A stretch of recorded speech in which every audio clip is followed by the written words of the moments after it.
오늘 야곱이 정말 형의 그 축복을 가로채기 위해서 형을 속이고 그것 때문에 형의 그 살해 위협을 받고 도망가서 이방 땅에서 정말 외삼촌 집에서 타향살이를 하면서 어려운 그런 시간들을 갖게 됩니다. 야곱이 그 외삼촌 집에서 정말 고생도 많이 하고 또 이제 그 고생 속에서 또 두 아내를 얻게 되죠. 그리고 그가 그 수고한 것을 다 가지고 이제 고향으로 돌아오는 그런 장면입니다. 그런데 야곱이 고향으로 돌아오지만 야곱에게 가장 큰 숙제 중에 하나는 그 형과의 그 관계를 풀어야 됩니다. 왜냐하면 형을 속였기 때문에 형이 그 장자권을 잃어버린 것 때문에 동생 야곱을 죽이려고 했기 때문에 세월이 지났어도 야곱은 이제 고향으로 돌아오기 위해서는 형과의 그 관계를 풀어야 됩니다. 32장에 보면 그래서 야곱이 그 형이 있는 곳을 지나기 전에 그 사자를 보내서 전령을 보내서 그 형에게 이미 언지를 줍니다. 자기가 이제 고향으로 돌아온다라고 언지를 주는데 그 사자들이 돌아와서 이런 얘기를 합니다. 32장 6절에 보면 그 사자들이 돌아와서 우리가 주인의 형 에서에게 이른즉 그가 400명을 거느리고 주인을 만나려고 오더이다. 이렇게 얘기합니다. 여러분, 이 400명이 얼마나 큰 숫자이냐면 아브라함이 그 조카 롯을 그 이방 그 왕들과의 전쟁에서 싸워서 이겼던 장면이 창세기에 나오지 않습니까? 그때 아브라함이 데리고 갔던 군사의 인원이 380명이라고 성경은 기록하고 있습니다. 그런데 오늘 이 장면에서는 그 형 에서가 동생 야곱을 만나러 오는데 400명의 군사를 데리고 오는 겁니다. 여러분, 동생을 오는데 이건 에스코트 하러 나오는 것도 아니고 제가 생각하기에는 상당히 그 동생을 위협하는 그런 모습입니다. 400명이라는 군사를 인원을 데리고 야곱을 만나러 온다는 것입니다. 이것은 우리가 그 야곱의 그 상황으로 보면 정말 이제는 모든 것이 다 끝난 그런 상황이구나 라는 것을 생각할 수 있습니다. 그래서 야곱이 자기 모든 가족을 앞에 보내고 이제 그 야복강에서 홀로 남아 있습니다. 자기 앞에 그 자기의 재산과 종들과 아내와 모든 사람들을 먼저 보내고 야곱이 이제 홀로 남아 있습니다. 이때 오늘 어떤 사람이 와서 야곱과 씨름한다라고 나와 있습니다. 우리가 오늘 이 장면에서는 이 씨름이 어떤 씨름인가 이게 뭐 여러 가지 의견들이 있습니다. 그러나 이 성경 안에 있는 내용을 통해서 분명하게 알 수 있는 것은 야곱이 하나님의 사자라고 하지만 우리가 같은 의미로 생각할 수 있습니다. 하나님과 씨름을 하고 있었다라는 것입니다. 이것이 기도와 어떤 하나님께 기도하는 거라 이렇게 얘기하기도 하지만 호세아서에 보면 이렇게 얘기하고 있습니다. 호세에서는 야곱은 모태에서 그의 형의 발꿈치를 잡았고 또 힘으로는 하나님과 겨루되 천사와 겨루어 이기고 울며 그에게 간구하였으며 이렇게 얘기하고 있습니다. 호세아서 12장 3절 4절에 있는 말씀은 이 장면을 뭐라고 기록하고 있냐면 야곱이 하나님의 천사와 천사에게 간구하고 울면서 간구했다라는 것으로 묘사하고 있습니다. 그것은 우리가 오늘 이 장면에서 보듯이 야곱이 하나님께 뭔가를 간구하고 있는 것입니다. 하나님께 뭔가를 달라라고 얘기하고 있습니다.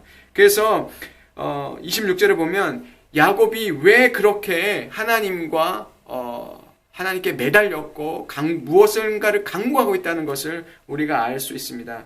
야곱이 26절에 보면 당신이 내게 축복하지 않으면 가게 하지 않겠습니다 라고 얘기하는 것을 우리가 보게 됩니다.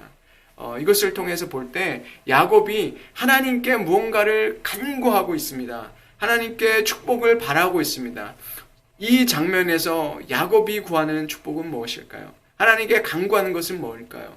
아마 야곱이 하나님, 제가 지금까지 수고하고 얻었던 모든 저의 전 재산, 모든 것을 좀 지켜주십시오. 형의 손에서 저를 지켜주시고 제 아내, 가족들을 지켜주시고 제 모든 재산을 지켜주십시오. 정말 이 기도는 아마 이 세상의 모든 사람들이 기도하는 기도 제목이 아닐까 생각합니다. 우리의 가지고 있는 것이 더 잘 되고 우리 가족들을 지켜주시고 저를 지켜주시고, 아마 이것은 우리 모두가 아마 매일 기도하는 기도의 제목인지도 모르겠습니다. 야곱이 이렇게 이 축복을 하나님께 달라고 하나님께 눈물로 기도하고 그분께 정말 매달리는 그 모습이 오늘의 장면인 것 같습니다. 야곱이 그렇게 하지만, 그러나 정말 이렇게까지 씨름할 필요가 있었을까요? 하나님께서, 우리가 그 32장 전에 보면 하나님의 그 천사들, 하나님의 군대가 이미 그 야곱을 앞서가고 에스코트를 하고 있는 그 장면까지 나옵니다. 그러나 야곱이 이렇게까지 하나님을 붙들고 늘어지는 것은 왜 그럴까요? 그러면 하나님이 이것이 이미 야곱에게 이게 뭐 이렇게 큰 들어주지 못할 그런 기도일까요? 야곱이 그렇게 눈물로 간구하고 달라고 해서 얻어야 되는 그런 축복일까요? 왜 천사와 하나님과 이렇게 야곱이 싸워야 됐을까요? 저는 하나님이 야곱을 찾아오신 이유는 이것이 아니라고 생각합니다. 하나님이 주시려고 했던 축복은 단지 야곱이 바라는 그것을 주시기 위해서, 그것을 다시 한번 확인시키기 위해서 하나님께서 야곱을 찾아오신 거라고 생각하지 않습니다. 그랬다면 축복해주고 그냥 가시면 되죠. 하나님 그렇게 하지 않으시고 야곱과 뭔가 끈질기게 씨름하고 계셨고, 야곱은 하나님께 그것을 얻어내기 위해서 하나님을 붙잡았던 것입니다. 그래서 그 안에 뭔가 하나님의 뜻과 야곱의 뜻이 달랐기 때문에 하나님의 주시려고 하는 그 하나님의 메시지와 하나님의 주시려고 하는 축복과 야곱이 바라는 그 축복이 달랐기 때문에 하나님은 그렇게 하실 수 없었고 이런 그 간구와 씨름이 벌어진다고 생각합니다. 저는 우리의 기도가 이런 것이라고 생각합니다. 우리가 가지고 있는 기도 제목을 가지고 하나님 앞에 나아가고 끈질기게 기도하는 것, 그래서 저는 필요하다고 생각합니다. 우리의 것을 받아내고 저희들이 기도하는 그 기도 제목이 응답되기 위해서가 아니라 우리가 하나님을 붙잡을 때 하나님께서 우리에게 원하시는 것을 우리가 듣게 되는 그런 일이 저는 바로 기도의 현장이라고 생각합니다.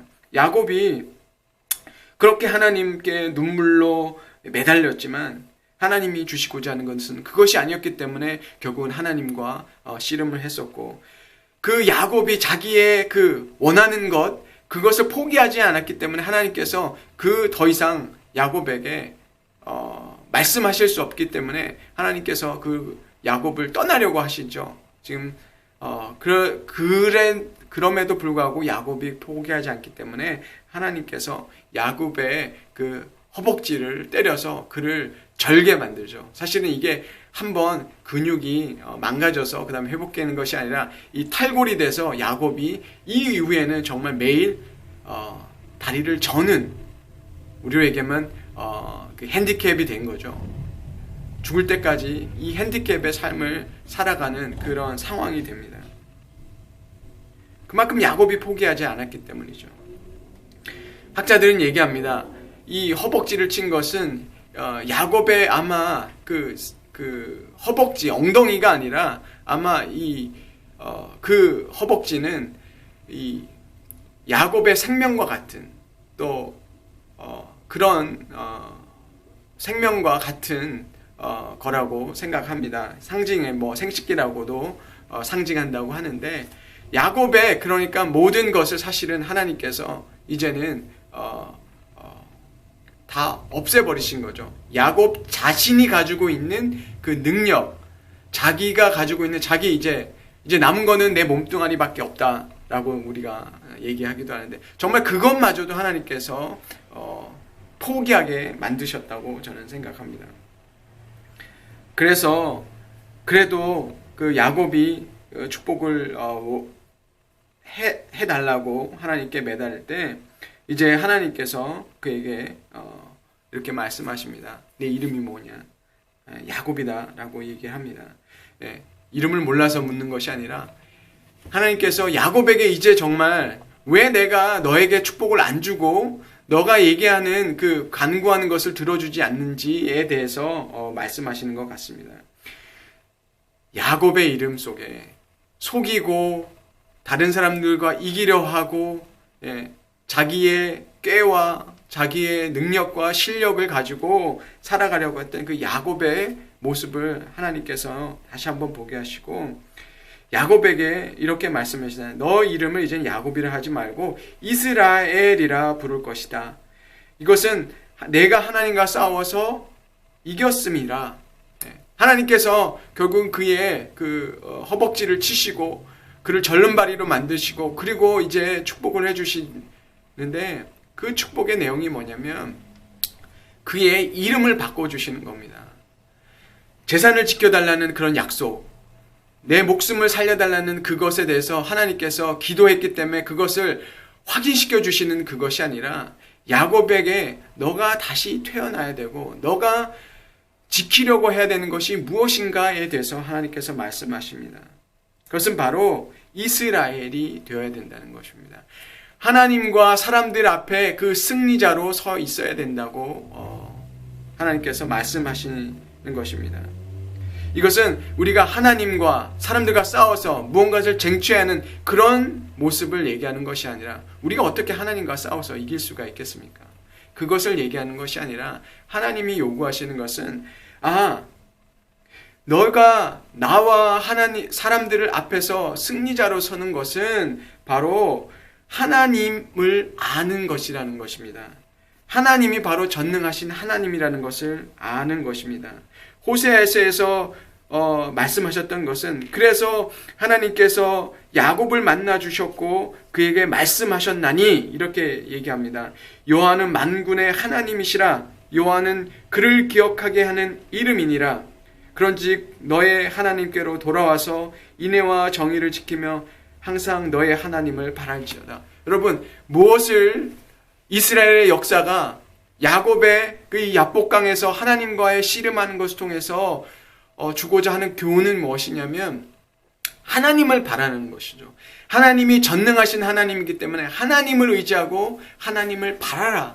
그것이 바로 야곱에게 주시는 메시지입니다. 하나님과 사람들 앞에서 승리자로 살아가는 것, 승리자로 서 있는 것, 이기는 자의 모습은 바로 하나님을 아는 자. 전능하신 하나님이 나의 하나님이고 그분을 바라고 그분을 의지하는 삶, 그것이 바로 이스라엘의 그 이름을 주신 바로 그 하나님의 뜻이라는 것입니다. 야곱이 평생 절름발이로 살아갑니다. 매일 절개되는 거죠. 매일. 사실은 그 모습 속에 야곱 사도 바울의 말씀이 기억이 납니다. 나는 매일 죽노라. 아마 야곱은 매일 아침 침대에서 일어나서 그가 생활을 시작할 때 그는 늘 절개됩니다. 하나님을 원망했을까요? 왜 내 이 되퇴부를 때려서 이렇게 불구자로 만들었을까? 아마 하나님이 그 야곱에게 주셨던 것은 그가 다리를 절고 고통스럽고 불편한 그 상황 속에서 어쩌면 하나님께서 너가 야복강에서 내가 그 너의 이름을 바꿔준 것을 기억하라. 너는 이스라엘이다. 너는 이스라엘로 살아가야 된다. 하나님 앞에 사람들 앞에 승리자의 모습은 내가 하나님이라는 것, 내가 전능하신 하나님이라는 것, 너가 나를 바라고 나를 의지해야 되는 삶, 그것이 너에게 진정한 축복이라는 것, 그것을 하나님께서 기억하게 하시는 것입니다. 우리의 힘이 강해질 때, 정말 우리가 것을 지키려고 할 때 사실은 하나님이 보이지 않습니다. 그러나 야곱은 매일 그 다리를 절 때 아마 야복강에서 하나님을 붙잡았던 것을 기억했을 것입니다. 하나님이 전능하신 하나님이시다. 내가 하나님을 바라고 하나님을 기억해야 되는 존재다. 이것이 하나님을 이기고 이 세상 사람들을 앞에 승리자로 선 그 하나님이 바라셨던 그 모습이 다라는 것을 아마 기억했을 것입니다.